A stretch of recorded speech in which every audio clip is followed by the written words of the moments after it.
Any further debate? The Honourable Member for Kamfinsa.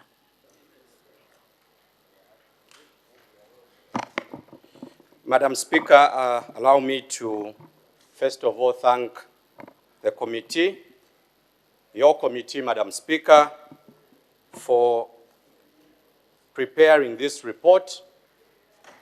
This report, Madam Speaker, is a very important report.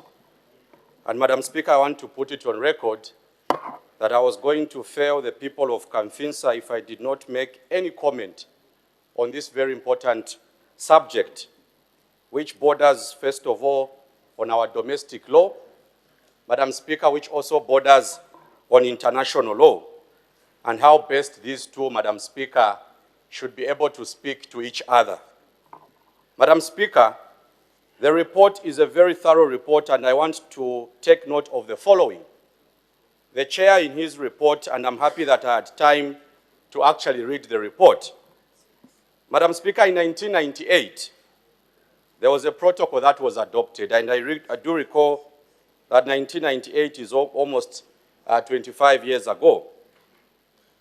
Fortunately, the Zambian government signed the protocol in the same year. Madam Speaker, in 2004, the protocol came into effect, meaning it took a bit of time before the protocol could be implemented. In 2006, Madam Speaker, the African Court on Human and People's Rights started operating. 2006, Madam Speaker. And I'm mentioning these dates because they will guide my debate as I conclude. In 2016, Madam Speaker, this August House, this parliament in which we are today, came up with a law. The law is called Ratification of International Agreements Act number 34 of 2016, meaning there's a law in Zambia which guides how an international agreement should be adopted in Zambia. Now, this is what the law says. The law says the Vice President of the Republic of Zambia must get approval, first of all, from Cabinet. When Cabinet approves an international agreement, it should come here, and then Parliament should approve. So what we are doing and what we are discussing is in line with Act number 34 of 2016. Madam Speaker, if you go to Article 63, 2E of the Zambia Republican Constitution, Article 63 says that the Zambian government has to adopt what has been agreed upon at an international level. Now, the question we must ask ourselves today, Madam Speaker, and in my left hand, Madam Speaker, is the 1996 Republican Constitution, which was amended in 2016, which provides for the Bill of Rights. Now, Madam Speaker, the Bill of Rights has got about 20 articles. Now, these 20 articles, Madam Speaker, if I follow the report of this committee, this report of the committee is saying, your committee, Madam Speaker, is saying that until we expand the Bill of Rights, until Part 3, which has got 11 articles, until this Parliament here follows the procedure for expanding the Bill of Rights. And Madam Speaker, the Bill of Rights cannot be agreed upon by the 156 elected members of Parliament. We have no mandate, Madam Speaker, to just quickly say, change this, expand this, change this, expand this. There's a law which is provided for, Madam Speaker, and when we stood there upon our election as members of Parliament, we saw, Madam Speaker, to defend the Republican Constitution. The Republican Constitution is very instructive on what you need to do to change the Bill of Rights.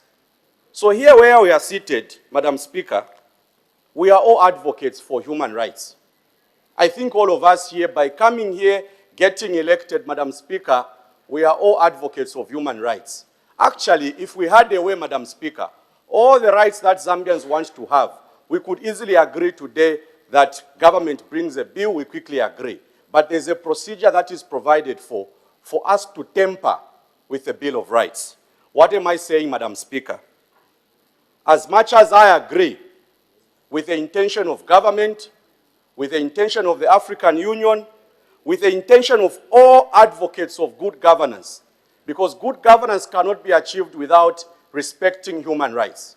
Madam Speaker, I'm an advocate of human rights, but how are we going to implement this African Court on Human and People's Rights if our Constitution is saying, first of all, can you change the Bill of Rights?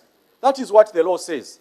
The law is saying, before we adopt, before this African Court is set up, before we start domesticating international law in as far as human rights is concerned, first of all, expand the Bill of Rights. There are 20 articles, Madam Speaker, in this document called the Republican Constitution.